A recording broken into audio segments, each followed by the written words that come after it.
Welcome back to the Film Fund podcast. I'm your host, founder, and executive producer at the Film Fund, Thomas Verdi. I'm also an award-winning filmmaker, producer, and film festival judge. I started the Film Fund to give filmmakers an easier, alternative way to get their films funded. Instead of working on a screenplay, crowdfunding campaign, or a grant application, you write one sentence pitching your film for a chance to receive up to $10,000 and other prizes to make it. There are only 2 weeks left, or less than 2 weeks left, actually, in our winter 2021 narrative and documentary contest. So don't forget to submit your pitch. Check us out at thefilmfund.co to enter your one-sentence pitch for a chance to win up to $10K to make your film. And we want to remind listeners that contests do happen regularly, so if you're listening at a later date, check the website at thefilmfund.co for the most up-to-date information.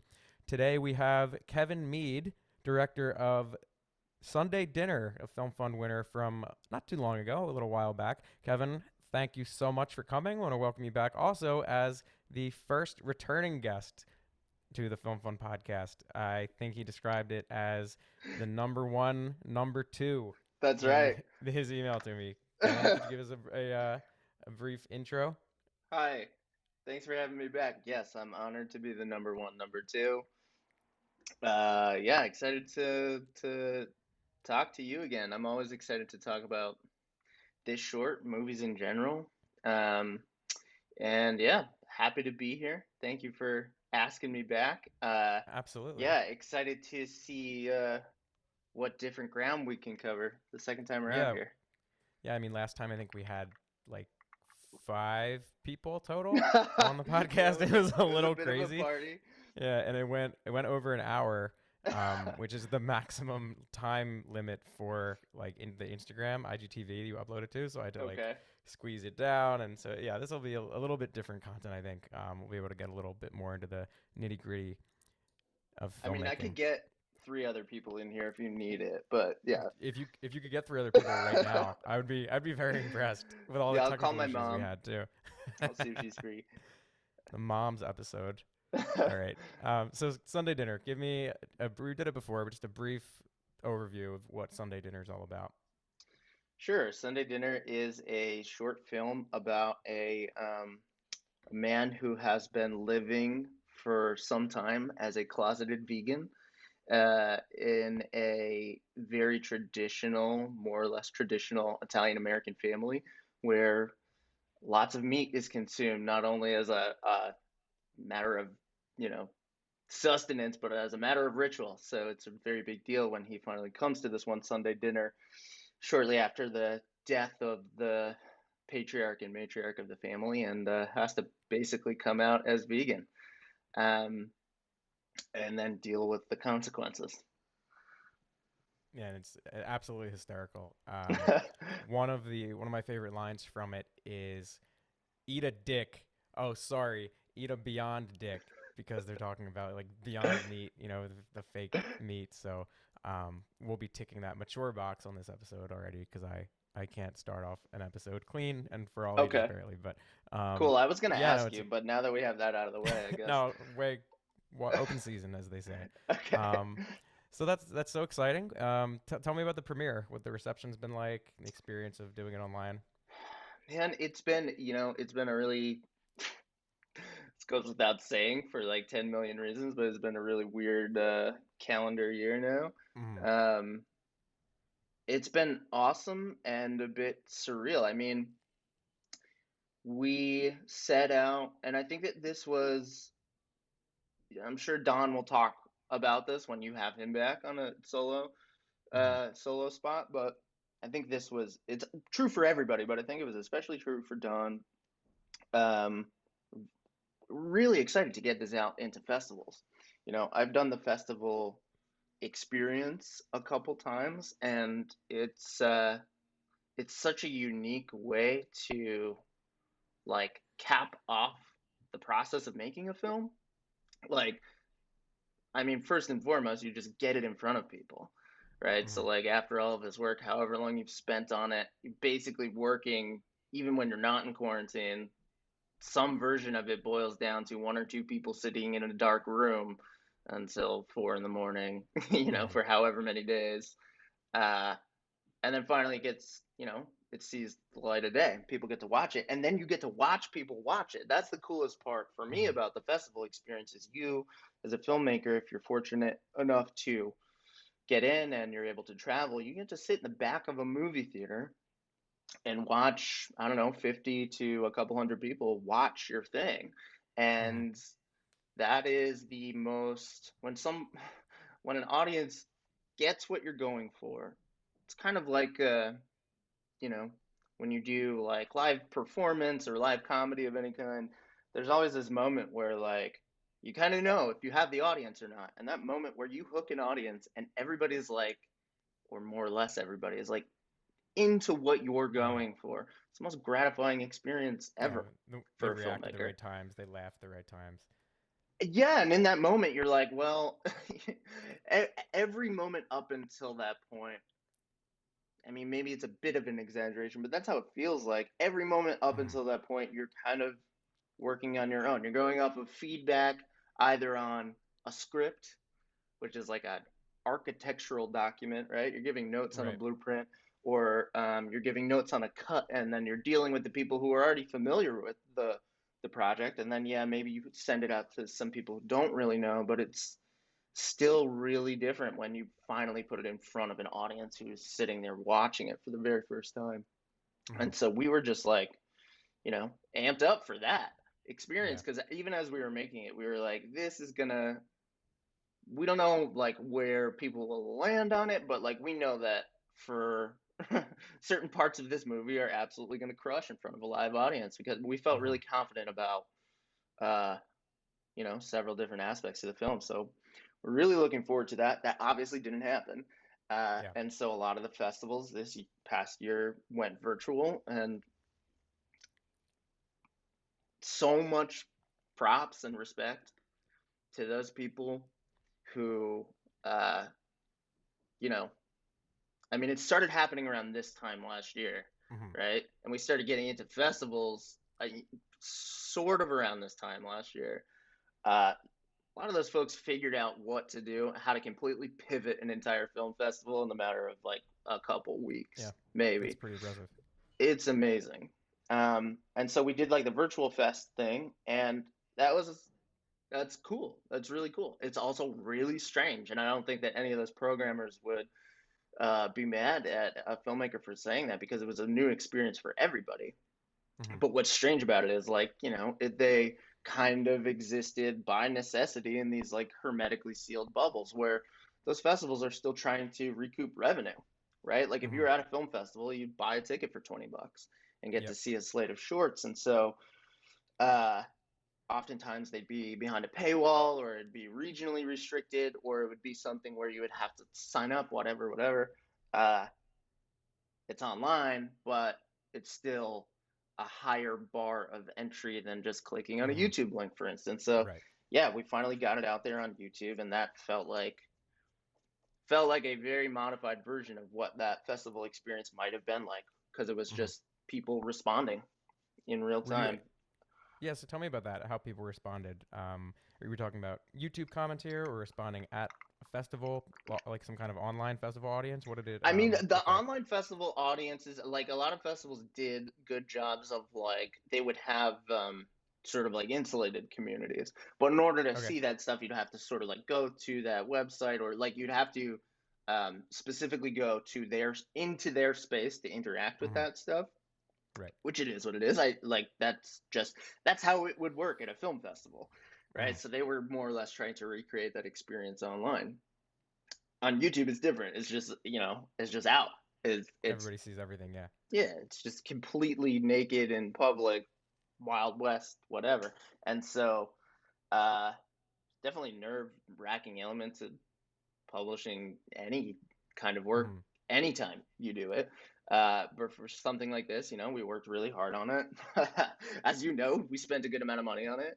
Yep. Uh, so many talented people worked really hard to make this thing, and then of course, we're nervous about what people are going to say. And yeah, I couldn't be happier with the reaction that we got. It was really, um, you know, it was satisfying in that way that I was like, we were confident that it was funny, and people were like, yeah, this is really funny. But then Mm-hmm. it was kind of surprising some of the other reactions too, you know. Um, like I said, you spend so much time in the bubble, like the actual Mm-hmm. filmmaking bubble, where you're just kind of guessing, right? You're guessing about like, oh, the timing of this cut in order to like set up this reveal that's about to happen. Mm-hmm. I hope it works, but I've seen it 10,000 times. And then to see Mm-hmm. people on YouTube be like, oh, yeah, the reveal of the boyfriend. Oh, man, that really worked. That stuff is really Yeah, gratifying. just and validating too, because you're almost, at least I am as a filmmaker, obsessive about things like that. It's like, oh man, I don't know about this. Is this did I let this linger too long? Should I have cut here? Is this shot too whatever? And then to, I guess in this case, read comments of, you saw a comment specifically that said, I love how they reveal the Yeah, I boyfriend. saw That's multiple great. comments. I mean, like, Oh, that's awesome. it probably in part, whatever that phenomenon is, where it's like, I don't know. I'm gonna buy a new car, so all I see on the road is Oh that yeah, kind of yeah, car. yeah, So like I probably picked up on some of that stuff more than some of the other members of our team, but that yeah, it's hmm definitely out there in a way that yeah, very gratifying and like I'm sure we'll get into this a little more. I mean, like one of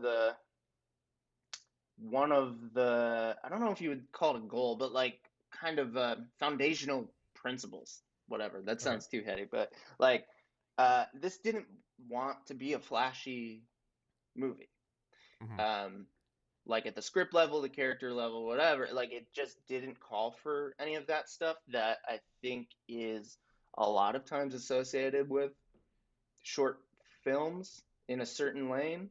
Um, and it was asking for a more or less hmm straightforward approach. That doesn't mean it's like technically, it was still like technically dense, Right. uh, but in a Give me an way that, example of what you mean. so like, I think that the easiest thing to do would be not the easiest thing to do, but like one of the first ideas you might think of when you see this script, it's uh, five people sitting at a dinner table. You go as a director, well, how do I make this interesting, right? Right. How do I photograph it in a way that's not just five people sitting at a dinner table? One of the hmm first things you might think of is like, oh, let's put down a circular track and just like travel around the dinner table the whole time. We can cut into this and out of this, you know. I'm like, yeah, that would be cool. Um, I couldn't find a reason to justify doing that. Yeah. At There'd one just be point, motivation for it. exactly. At one point, like early on in the process, when we were working with a different DP, before we found Kenji, we were even talking about like, let's get a crane in here, man. Yeah, we're gonna bring Oh a wow. mini crane into Darren's house. And I was super into that idea. And like, of course, it was too much money and the house was too hmm small. And then I realized, like, what? Like, why? What's the point? Of course, there's like, you can always do cool stuff with the cool toys. But hmm this, you know, it it just didn't want to be that. It wanted to be hmm this like more intimate family thing. And so, like, from a technical standpoint, something like that reveal of Josh in particular, it's like, okay, this is probably the one moment where something like the camera work is going to be a little more hmm loud, quote unquote, or something that's going to be a little more noticeable. So like let's try to keep it subtle and like not really overstay the welcome, but hmm this is an opportunity to like on a technical level really kind of support that reveal uh, on a visual level. Yeah, and I And think the so yeah, yeah. Sorry, go ahead. no, all I was gonna say is the YouTube comments confirmed that as well. That you executed that well. Absolutely, yeah. And in a way that was like it's not super loud. The shot is like a second and a half long or something, hmm but um, I don't know. It was really gratifying to see that moment in particular be called out um, because of those restraints and because that one moment in particular was like yeah, it was like a specific opportunity in this short that didn't require or want a ton of that sort of stuff. hmm So for people to be like, no, this one specific moment at a technical level really worked to tell that story. hmm Yeah, that was awesome. And it's, talking about YouTube comments and reception and online distribution with the kind of online festivals, it was so exciting to get the film up released by Amleto on their YouTube page. Yeah. How did that happen? Did you guys just submit blindly to them? How does that work? So Leto, I think I was discussing this with Darren, our producer, yesterday because I knew we were going to talk about this and I was trying to like Hmm. reconstruct the history a Sure. little bit because it's been, it's been a while and it's been a bit of a whirlwind, I guess. But yeah, so I guess Leto works like a little differently than some of the. There's a ton of these like short film Hmm. focused channels out there. Not a ton, but there's enough. Yeah, we wrote a Uh, blog post on it a while ago. There's like Nowness, Short of the Week, yeah, right. All those that guys, kind of and they're stuff. all awesome. I think one of the ways in which Leto distinguishes itself. I could be wrong about this, so people can let you know. uh, but I know that Write angry Leto. comments. Yeah, please. Um, I think they only accept submissions from quote unquote Oscar qualifying film Okay. festivals, and we got into a few of those. So it was like, yeah, why not? Let's submit to them. They have 2.2, I think, million subscribers, Hmm. short film focused. And the coolest thing that I think about Leto is that I didn't really realize this until after the release, but um, I went into it thinking like, oh, this is going to be targeting more or less a short film audience. What's a short film Hmm. audience? Well, it's going to be a lot of people that like physically go to the festivals, which you'll see a lot of like patron type folks, just patrons of the arts, a lot of Hmm. filmmakers, a lot of film nerds. And I was like, oh, okay, this is what that channel is more or less kind of Hmm. recreating online, like a more niche community. And it just wasn't that at all. It's Hmm. just it's just regular folks. It's just Hmm. all kinds of different people, seemingly, who just go to channels like this for what feels like premium content, right? Right. That's not just, your run of the mill YouTube video. Hmm. High production Yeah. value. Sometimes there's actors that you recognize. Hmm. And I realize it's like a zero cost of entry way for people on the internet to see um, high quality content. And so Hmm. that was another sort of gratifying aspect of the response is like, no, this isn't just like film nerds. I Hmm. love film nerds. Like real people actually Yeah, like it's just this. real people. Um, and that was awesome. That's at the end of the day, that's the goal, right? As Hmm. filmmakers, like when we really ask ourselves like what we're trying to accomplish, I mean, most of us, if we're being honest, it's like make things that the biggest number of people are going to see at the end of the Hmm. day. Get it in front of the biggest audience. Yeah. We Um, make these things to get them seen, not yeah, just to and watch on your for laptop. people, like it's.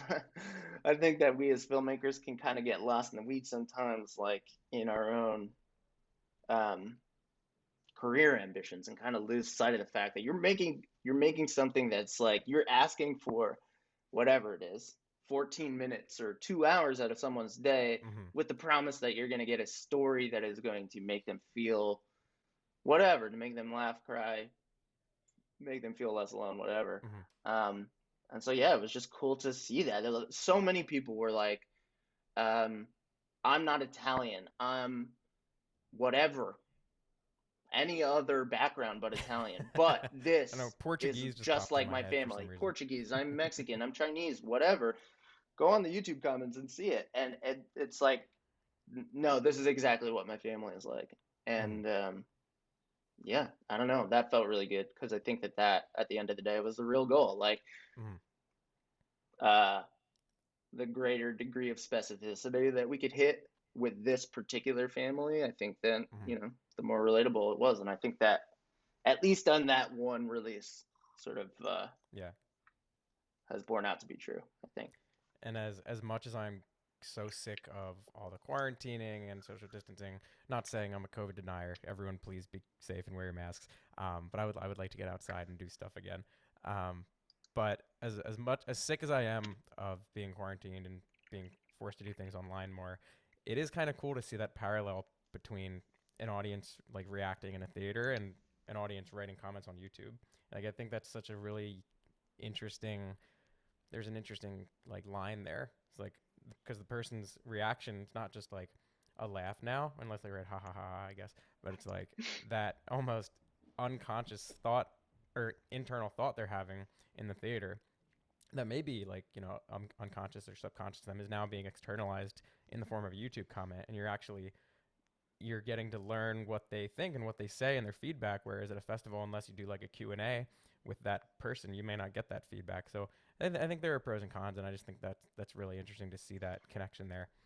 No, I Kevin, how think did that you that's get? a Oh yeah, I, definitely comment on that. I'm a bad host. Go. no, I think it's a great point, man. Like you're basically saying like somebody had to think about that, right? And then Yeah. decide to take the time to write that. So like uh look, I don't know. We've been really lucky because nobody has been like, you know how it could be online. It could be absolutely brutal. We see it every Yep. single day on almost every single piece of content, regardless of the quality. And I think that Mm-hmm. we kind of got really lucky, that most of the comments, and I credit to Omleto for sort of curating this community. Mm-hmm. Um, but yeah, the comments that the people decided to take time out of their day to go and type out and leave there Mm-hmm. were, on the whole, really positive and really supportive and gratifying. That's so awesome to see. Did anyone get any calls or anything like that as a result of being seen so many times on Omleto? I mean, we have, I think almost, I haven't looked at the exact number, but last time I checked it, it was almost 100,000 views That's there. awesome. Let me see. We're I going to look it up yeah, right now. I unfortunately And have that's not been just able on to Leto. check it in a second. We're also, you can also watch Sunday Dinner on the Film Funds channel as well. Oh, I just typed in Omleto. Yeah, so okay, not quite 100, but on Omleto's page, it has 87,527 views. And then we have a lot of views on our YouTube page as well. Not 87,000, but I think a few hundred probably. So add that up, and you're getting up there, and it's so awesome to see that. So, One of Kevin, the how did you? things. Oh, I'm Oh, go sorry. ahead. Man, We did I'm it again. so I'm so sorry. eager to get into the next question, Yeah, yeah, yeah. and Let's you're do it. no, no, no. I want you to talk. Say what you were gonna say, and then we'll get into Well, the next this is question. something that Leto taught me at least, but I don't know if anybody on our team really realized this. But at least as far as how they evaluate their own metrics, um, you know, the first thing you think is view count, right? Obviously, Mm-hmm. the number one is the easiest metric to look at. But actually, from what they said, they seem to value, at least on par, if not more than view count, like the ratio of likes to dislikes Oh on yeah, YouTube, you're right. which Yours I'd has a never really really good ratio. realized. We've And got so our almost ratio, 5,000 likes. right? And so I don't know what it was. I don't know what it is now, but like last I checked, it was like 3.6 or 36 something, Mm-hmm. which is like, and they sent us a breakdown that's like, 20 to 1 is like good. I'm totally botching the numbers, but Sure, basically he said like 30 to 1 is excellent, and the last time that I checked we were at 36 to 1, and it's that's like incredible. that's awesome. um so yeah, I mean, like, page through their channel you'll see other shorts with like way more views, but I think that, I don't know, I'll take them at their word that that's like a really good reflection of Mm-hmm. like, you know, the number of people who have seen it, that's how many people have responded positively to it. Mm-hmm. So, Yeah, that yeah. and the number of comments too is just really high as well. So it's definitely great to see amazing engagement there. The digital marketer in me looking at the analytics in terms of comments and likes and everything. Oh man. Um, so Kevin, we may have talked about this last time. Can't quite remember, but how did you initially get involved in Sunday Dinner? Because I know Don had been trying to get it made for a while, and then you came aboard a little later in that process, right? Yeah, so, Darren Miller, the producer, and I have worked together for years. We went to college together. We've known each other for a long time now. Uh, and yeah, we work together. We're really close friends. He is a producer. I don't know his exact title, but like he's one of the guys at Funny or Die. Mm-hmm. And I was in and out of Funny or Die for a few years. I was like a permalance editor director there, and then I would do like gig work there with their branded department. And Mm-hmm. so I was just like in and out of the office all the time at that time. Um, and one day I was just in the office and he was like, "Hey, so I knew Don. I knew of Don. Like we had mutual friends, but we had never really hung out." And he was like, "Hey, do Mm-hmm. you know Don Finelli?" Yeah, of course. He's got this short. The other director got a gig. He can't do it. Would you be interested in doing it? We're trying to shoot this like in 2 weeks. And I was like, yeah, I'm definitely interested. I don't know if Mm-hmm. we could shoot it in 2 weeks, but yeah, let me take a look. Mm-hmm. And so, Darren connected me and Don. Don was like, yeah, I like his stuff. Uh, Check it out. And I read it. And I was like, right away, I was like, this is my family. This Mm-hmm. is, Don and I did not grow up in the same area, and he's definitely Mm-hmm. more on the Jersey side of the tri-state area Mm-hmm. Where divide. did you grow up again? I grew up in New York in Dutchess County, but all of my Okay. family on my dad's side is from the city. They're all from the city, but they're all now scattered. Staten Okay. Island, Brooklyn, Jersey. But like, every holiday, Mm-hmm. every birthday, it was with that family. And so, Mm-hmm. these dinners, I've been at that dinner a million times before. Right. Um, I heard my cousin's accents when I was reading Bobby, for instance. And that was like the real moment for me. I was like, Mm-hmm. shit, Bobby is my cousin. I have to Mm-hmm. make this. I have to be the guy. I don't know what anybody else has to say about that if they feel like they can contribute to it, but like I felt like it was important. For me, it felt like, oh, this is my personal connection, but also I knew it was Don's baby, right? He'd been Mm-hmm. trying to make it forever, and I felt like that connection, and you can ask him if this had any relevance to him at all, but for my part, I felt like that was a good way to support him and what he wanted to do, just to, on a very sort of like cosmetic level, be like, I get this. I get who you're going for. I know these people. I don't Mm-hmm. have as intimate an experience with it as you do, but I know what you're going for. Like, I'm not shooting in the dark here. You don't have to tell me Mm-hmm. what we're going for. I can Right. think that I can help you simulate this pretty accurately. Um, so yeah, I mean, I read it once and I was like, I got to do it. And then yeah, we agreed, and then I got to come on board. Awesome. I love that. And yeah, I mean, it's so cool to see. We were talking about this earlier in terms of the different backgrounds of different families or what where they descended from or where they live or something. Like you see those common ties regardless of what that like background of the person is. And it's just funny family bickering It's all on a just steep different tone. flavors of the same thing. I mean, like Yeah. that's definitely being reductionist or something, but like I don't know. I think that that's true on some level. Like Hmm. every culture has their own ritual. Every culture has their own, you know, collection of specific idiosyncrasies. But at the end of the day, most cultures boil down to like, this is what we're doing when we spend time with our family. Hmm. Absolutely. So in terms of production, I know there was one little mini fiasco with the camera Yeah. breaking. I remember that from last time. But besides Yeah. that, what were some of the more challenging aspects of the production for you? Um, I mean, that's definitely the big, in terms of like what actually took place, the camera going down Hmm. is by far the biggest. But I think we did Hmm. a really good job sort of bouncing And we could back. talk about that again too, if you want to bring more perspective to that. Well, I think that it kind of ties into the other broader challenge, which is like, you know, uh, the that we started script that we started with was like 18 or 19 pages, and we Oh cut it wow. down beforehand. But even still, it's like it ended up being like 18 pages of dialogue. We had two Hmm. days, 18 pages of dialogue. Like That's crazy. there was, I think, one scripted moment of blocking where Hmm. Bobby gets up from the table and then she comes back a couple minutes later. Hmm. But other than that, it's five people at a table eating food for, upwards of 15 minutes. Hmm. Uh, that is hard. That's Yeah. really hard. There's not a lot to work with And there.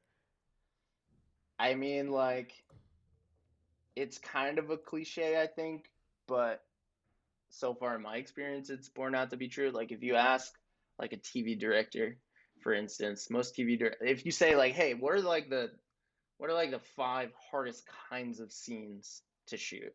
Like right off the bat, people will say like working with kids is really hard and working with animals is really hard. And then A lot of people will probably say cars. Shooting Mm-hmm. inside of cars is really difficult. And then I guarantee you that in most people's top five would be dinner scenes. Mm-hmm. Uh, just because of the amount of time, like the ratio of information you are delivering to the audience to the time that is required in order to capture that, all of those performances is uh relatively out of whack to Mm-hmm. a lot of other kinds of scenes where people are moving around. You're able to jump from one location to the other, for instance, 15 pages of straight dialogue with people, Mm-hmm. because you're talking about, it depends on how you want to cover it. Like, what, I don't know if we're getting too into the weeds here. You can No, no, you no. can Go tell into the me. weeds um because we don't go into the weeds enough with the film fund. I think because we're focused on a lot of the upfront producing, pitching end of things. So I want to sure. get some production weeds in here. So look, I mean, the word coverage gets tossed around when you talk about like covering a scene, right? Mm-hmm. So on set, people will talk about owing shots. Oh, we owe this reverse or whatever. Um, I don't know how specifically I need to define the idea of coverage, but basically it's Mm-hmm. like, you want to make sure that the scene is there, and so like there's it's like the base level version of a scene where you are photographing every line that every actor says. You want to see a version of it coming out of their mouth. If there's any kind of important physical action, you have a version of it. Basically, Mm-hmm. like, to get super nerdy about it, it goes back to like, this is basically how movie studios used to require filmmakers to make their movies. They would give filmmakers a shot list. It Mm-hmm. would be like wide shot, three 3/4 shot, 50/50 close up, and then it would be like all sorts of angles of close ups, high angle, low angle, And super that would come close from up, the whatever. studio, not the director. MGM, for instance, would I did hand not a know that. director a shot list, and they would Mm-hmm. be like, "This is what you have to shoot." And this is Wow. why, part of why, people like, in the 40s and 50s, people like Alfred Hitchcock ended up becoming sort of, rose to prominence so fast, because it was kind of weird in the U.S. studio system that they started letting people do this, Right. um, kind of shooting big moving masters and not spraying camera angles every Mm-hmm. single place. And I don't know how long they did that, and I don't know how strict they were about it, but that's more or less my understanding of where the idea of coverage comes from. You want to make sure Mm-hmm. that you have it, right?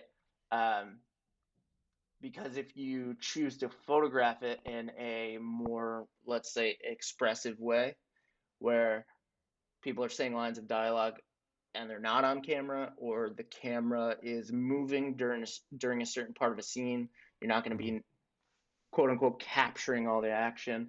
You know, you're risking, uh, at the end of the day, you're risking the audience not knowing key information, right? Because if you if you as the director decide, you really like this cool shot, but that's actually not an appropriate shot for that moment to deliver the information that the audience needs at Mm-hmm. that moment, you're kind of screwed.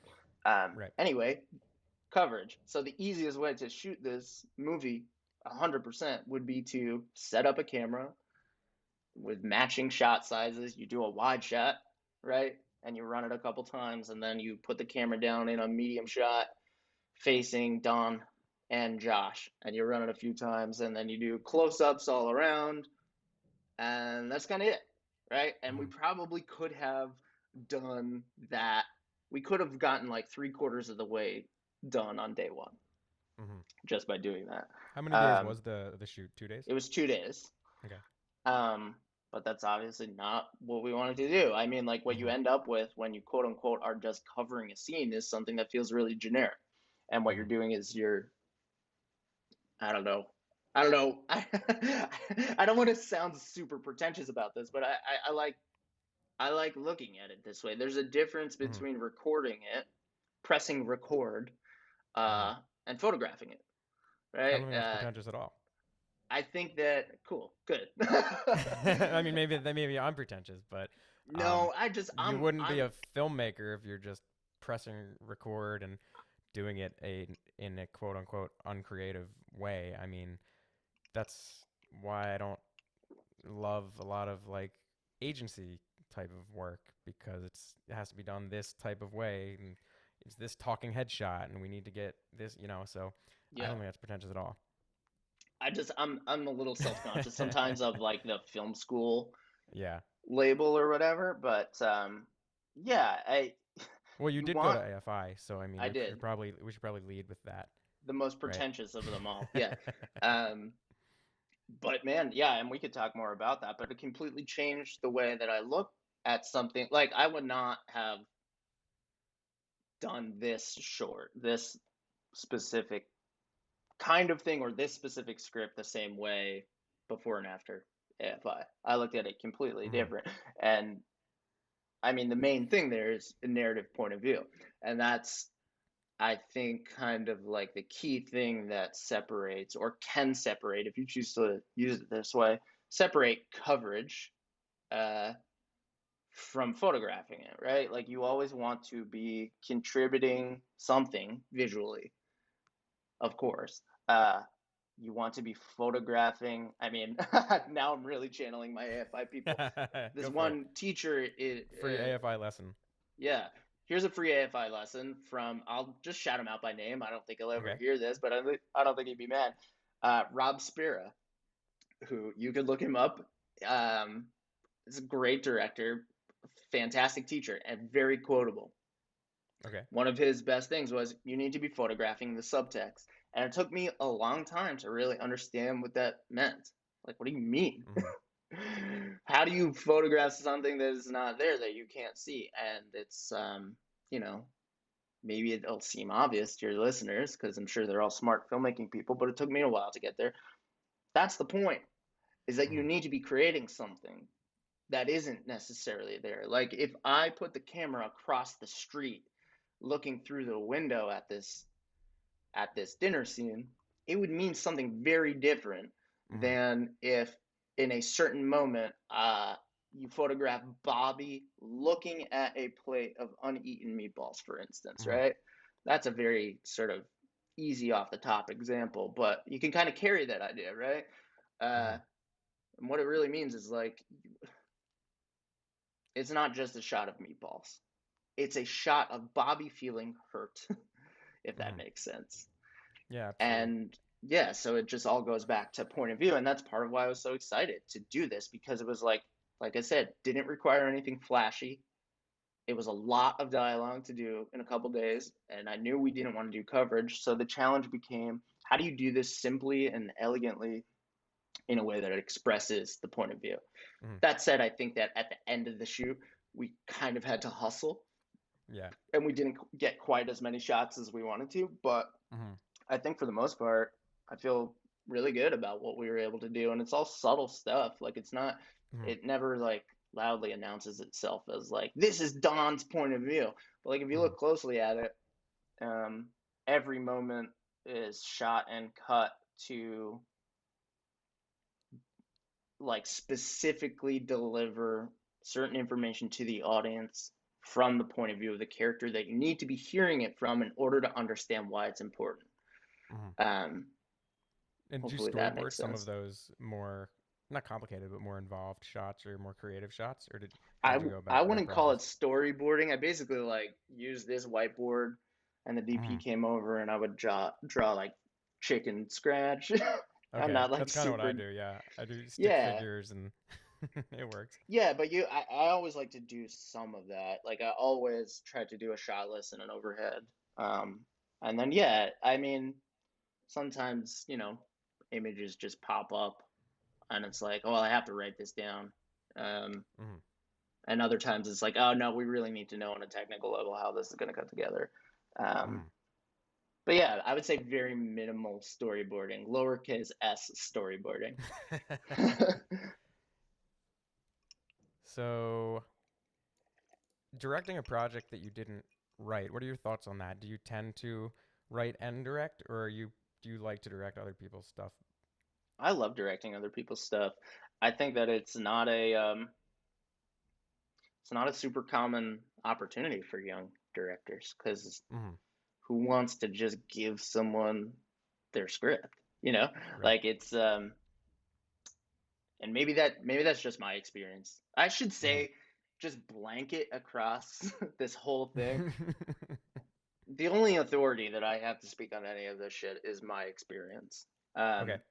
And I wanted to make sure that I said that because it's like I don't know. I think We did just get a new video editor, so I can take that and put it as like a big disclaimer in like a lower third and just have it flash the whole okay. time. Great. You That'll know work. what? I think that honestly, a lot of people who are out there doling out filmmaking advice should do the same thing. So I would be happy to lead the charge on I that. watched a YouTube video one time it was like freshman year of college. I was trying to do my first short film ever, a buddy of mine from high school, and the guy goes, "Yeah, you want to make sure your film is about something filmic."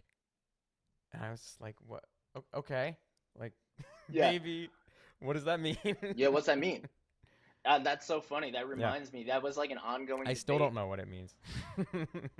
Yeah, I don't know. You know, it's funny. I don't know if you plan on talking to Kenji, our DP on Sunday dinner. We can. We haven't interacted with him too much, but we'd love to I have think him. that you should. I think you should talk to him. A, because he's a great cinematographer. Hmm. B, he's a great human being. But I think that he would have a really interesting take on that specifically because he was an AFI grad. He graduated a few years before I did, so we never Okay. crossed paths there.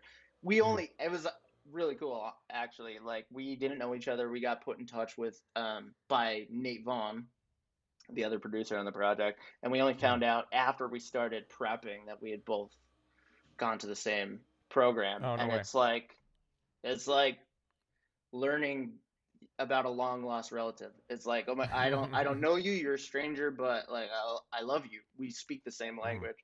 Uh, but the cinematography department at AFI has or at least when I was there, has had a long debate ongoing about what the Hmm. word cinematic meant. Oh yeah. And it's like, Is it I still fall on. ongoing? Oh, I'm sure that it is. I'm sure that Yeah. it is. Um, it's like the Larry Flint porn definition. I know it when I see it, Right. sort of Yeah, yeah. thing. It's actually an interesting. I don't know. Without getting lost in the weeds on this, I think it's an interesting debate because I I think think a we're lot of people would underground say, now. okay, great, fuck it. We're past the weeds. I think a lot of people would say that Sunday dinner isn't cinematic, right? Because I think that a lot of people define that word uh, with big sweeping camera moves and very Hmm. aggressive cutting styles and stuff. And I love that shit too. I love Mm. that. But that's not at all what this movie called No. for. Does that mean it's not cinematic? I don't know. And that again, that's part of why I love the challenge of this thing so much is because it's like it's a dinner scene. It's 18 pages in 2 days. It's something that a lot of people would say isn't cinematic. Go. How do you combat all of those things? I Um, Yeah. Are you actually asking me to combat it right now? well, no, I'm saying like that's please by all means. I'm saying like that was what's compelling to me Yeah, yeah. on some level about doing it because it's like I want to work against all of those things.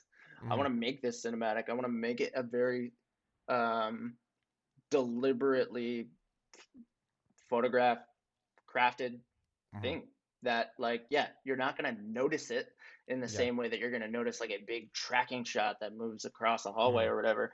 No, Um, I didn't go to film school, but I mean, to me, yet I haven't decided yet. I may do an MFA program somewhere down the line, but cinematic to me, I don't know. It goes back to that kind of subtext comment you made earlier, or quote from your old professor. Um, Not even just subtext, but like comparing a film or something you see in the cinema to a novel you're reading. mhm. You can take that image that is being created in the novel and create something entirely different on screen that you wouldn't really be able to achieve. I mean, yeah, you could do um, what's it called? Oh my god, I'm blank on the word here. The when you describe the set dressings and everything in like prose writing and you're describing the setting, I forget what that's called. Yeah. But you can describe all that, but actually taking that and making it into a visual form on a screen, something that's two dimensional, um, I think just doing that in itself and being able to convey what would have to be conveyed explicitly and like extra in the written prose format, doing that on screen in a much more concise format and flowing format, I think that in itself could maybe be seen as cinematic too, because you're taking a lot of that unconscious subtext really that is being written, and you're just creating it too. So I think that act of Yeah. creating could be called cinematic too. I don't know if anything I just said made sense, but No, it makes absolute sense, and I think that it falls in line. It falls in line with what I believe, and it definitely falls in line with what I think Mr. Rob Spera believes too. I mm-hmm. mean, you're reminding me one of the first classes that we had at AFI. We went into his class, and he drew a circle on the board, and he's like, "This is a pie chart. Uh, in this pie chart are all of the elements that you have access to. All right, start naming them. Okay, actors, lights, microphones, a script, a camera, of course, production design." And basically, like the point that he was trying to make is that 2 points. One, if in a perfect world, none of those tools are doing the same job. Like the production design, the color of the wall should ideally be doing something different than the color of the shirt that the character is wearing, which should be doing something different than the way that the camera moves, which should be doing something different than what the actor is doing. And then together, those compile an image that tells a story. But I think maybe even more to the point, it's just the fact that you have a camera. That's the difference, right? You have a Yeah, camera and you're that's not just basically what I putting was it saying. down. You're not putting it down. You're choosing where to. So like we know that's part of like the sort of Yeah. unspoken language of movies, right? Is that like every shot, every cut is a choice. It is a And that choice kind of, because we know. Go ahead. I was gonna say that kind of God's eye that you get, your mind's eye, I guess I should say, when you're reading something in prose. The director is, or cinematographer, whoever works together, that is a conscious decision that's being made in a film, and I Yes, think that is that almost quality I was talking about that you're taking from something written and now you're putting it on screen. There's a choice there, and I think that's what we're talking about here. this is why some directors. I mean, a lot of directors have said this. A lot of like pretentious French New Wave people started saying this, but I just recently heard Chloe Zhao say this in an Oscar roundtable. This is why some people say uh, every movie is political, every shot is political. And at first, it's like, what do you mean it's political? And like one of the ways it means is like because you're editorializing by choosing to place a camera at a specific position on the. And by the way, it's so funny to have this conversation in the context of Sunday Dinner, which is a comedy. But you what Very highbrow. here's a look into my brain that I want to make things that people have fun watching, but I also like approaching it from this way. But yeah, you're making a choice. Where that camera goes is a choice, and so no matter what, whether you engage with that choice or not, right? And so the idea of narrative point of view is like, well, make a choice, make a strong choice, and try to enhance the information that the audience is getting by doing it um, through a specific character's viewpoint. It's one framework to make that kind of choice that we're talking about. I love that. And talking about things, gonna do a smooth segue here. Talking about Do it. things that you're making and how you make them. Sure. There may be a new project you have in the works that we could hint at a little bit. Yes, I'm working on my first, what will be my first feature film, which, knock wood, uh, was supposed to start shooting uh, April 15th, 2020. Oh wow. So it didn't. Yeah. But now hopefully we'll be shooting this summer. Um, yeah, I'm really excited. I'm very tired. I just turned in. Uh, so basically, like we're 5 weeks out from shooting this one version of the movie. The world completely changed. It took us a really long time to even figure out what to do with it because, yeah, I can't say a ton about it, but like, it centered it. The first version of the movie centered around a social event that required hundreds of people to be there. And I was Got it. like, this is the worst kind of movie that we could be making in a pandemic world. Right.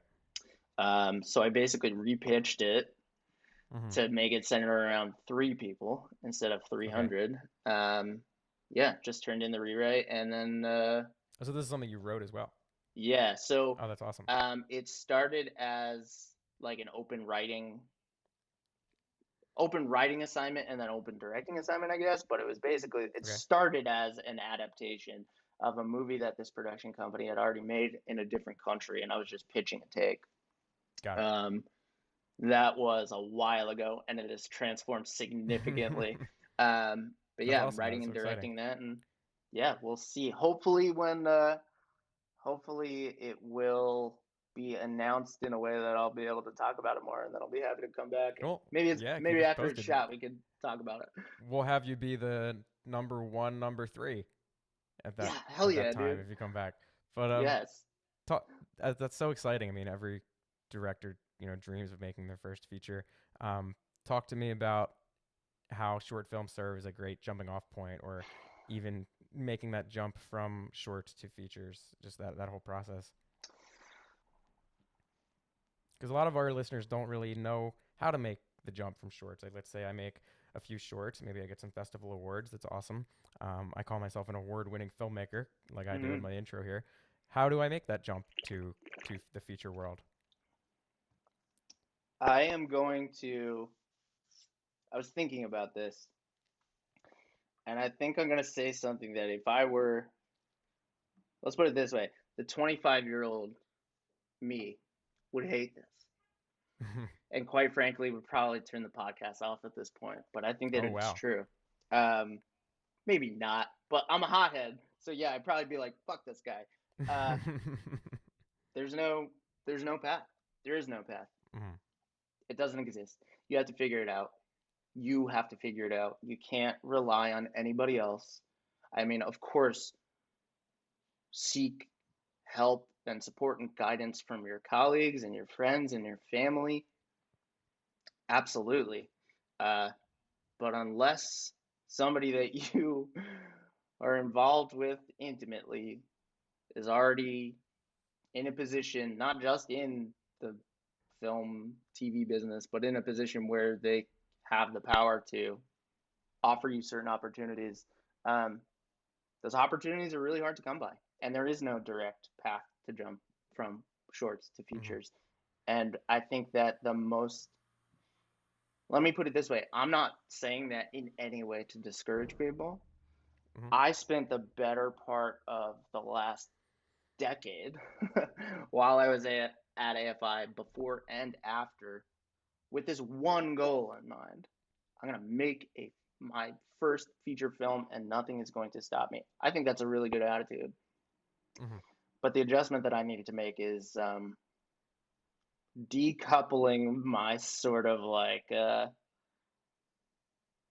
what was going to make me feel good or accomplished, decoupling it uh, from that one thing, and also decoupling it from other people's expectations or what other people have to offer. Because I mean, it sucks. It does suck, but you need other people Yep. to make a feature, right? And it's just a really difficult opportunity to earn.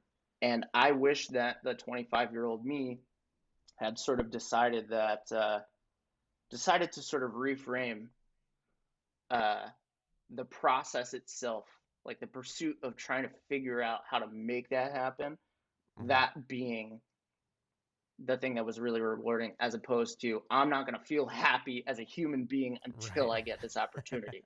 You know what I Mhm. mean? Um, I think that people who are really talented and really ambitious and are willing to do whatever it takes, I think that those people tend to find a way to make it Mhm. happen. I just wish that I could go back and be like, hey man, there are ways to still feel like happy and fulfilled in your life and not just be like stressed out and losing sleep all Right. the time because you have no idea how you're ever going to get this opportunity. I have Mhm. no idea how I'm ever going to get it made. And this is just what you're hearing is like very raw learning that's happened for Mhm. me personally. very recently. But just that idea of like, yeah, this is what I wanted to say to people who are trying to carve a path making feature films. I The love that. That sooner was that you can find a way to attach your whatever your version of feeling good is to the struggle, and I know that sounds kind of messed up, but I mean it in 100% positive way. To like when you find yourself frustrated at the end of a week, being like, I didn't get any closer to getting this movie financed. I didn't get any closer to getting anybody to read my script, whatever it is. To reframe that moment as like, I'm only in this moment because I care and I'm trying mhm, really hard. And to literally allow your brain to release the dopamine that feels good mhm, as a result of that struggle. Now all of a sudden the struggle becomes something that you want to do, as opposed to something you feel oppressed by. And then mhm, one day you'll get that opportunity if you work hard enough, and it mhm. won't be like this be all end all reward. You'll be like, Yeah. okay, It's what's all the next about thing? it's all about perspective. And you know, it is hard to do that while you're in the moment of it. So I think taking a step back and looking at like, okay, I am trying here. I am putting in the work. I had a professor who used to say trust the unknown, and he never really Yes. explained what that meant. But what I think he meant is if you put in the work and you truly believe in something and you're smart and you work hard, the unknown has a way of uh, helping things figure themselves out, if that makes any sense. But we are running out of time, unfortunately, with some wisdom from Kevin. In let's say one last thing I want to ask you. In less than 3 words, what is your favorite thing about the Film Fund? In What do you less like than about it? 3 words. I know Uh, I'm trying to save time. in, le- sorry, it in, went in super in less long. than 10 seconds. Uh, Creative slash financial support. Love it, You guys Kevin. hit Thank you so the sweet much. spot between it. Awesome. We're happy to do so. Kevin, thank you so much for taking time to speak with us today. Real quick, plug your social channels. We're running out of time. I'm looking at the timer. You can find me Twitter, Instagram, whatever. Kevin V as in Vincent Mead. Um, Ke- Come say hi. Cool. Kevin V. Mead. Thanks everyone for listening to the podcast. I want to remind you that our winter 2021 narrative and doc contests are open for less than 2 more weeks. So check them out at thefilmfund.co to submit your entry. Check out our social channels on Instagram, Facebook, Twitter, LinkedIn. You could win up to $10,000 and other prizes like Adobe Creative Cloud subscriptions, Kitsplit gift cards, and a Blackmagic Ursa mini whatever That's from awesome. Expressway Cinema Rentals for 2 days, in case your camera breaks, like Kevin did have that. Check out our blog, thefilmfund.co/blog for filmmaking and producing tips. Sign up for the newsletter. Follow us on social there's my Philly accent, social, to stay up to date on what's happening at the Film Fund. We have a new ebook, so check that out as well on our resources page on the website for great tips on the pre-production process. And we just launched merch, so if you want a cool hat like I have, go buy it at the Film Fund's website. Thanks again for listening. Tune in every Friday for these new episodes. Kevin, we finished with like a minute left. Anything else you want to add? Nah, man. You guys are great. I'm happy to uh, Awesome. to have gotten to know you, and thank you Awesome. again for your support on Sunday dinner. Glad to get to know you as well, Kevin. Bye, everybody.